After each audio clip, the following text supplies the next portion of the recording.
నేను 2 రోజులు ఊరెళ్తే మా ఇంట్లో 1000-2000 ఇచ్చి వెళ్తా. 10 రోజులు ఊరెళ్తే 5-6 ఇచ్చి వెళ్తా. నెల రోజులు ఊరెళ్తే 15-20 ఇచ్చి వెళ్తా.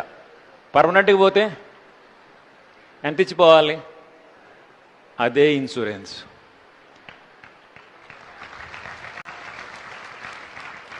నేను సాయంత్రం 5 దాకా అన్నం తినకపోతే నా బాడీ చెప్తుంది, తినరా బాబు కదలలేనని సిగ్నల్ ఇస్తుంది.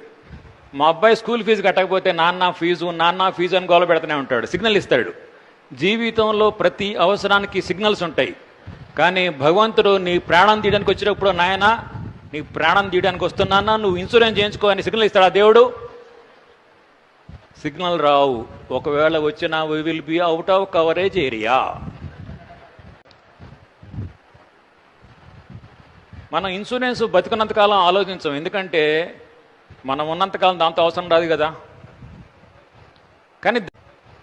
కానీ దాని అవసరం వచ్చినప్పుడు మనం ఉండం కదా.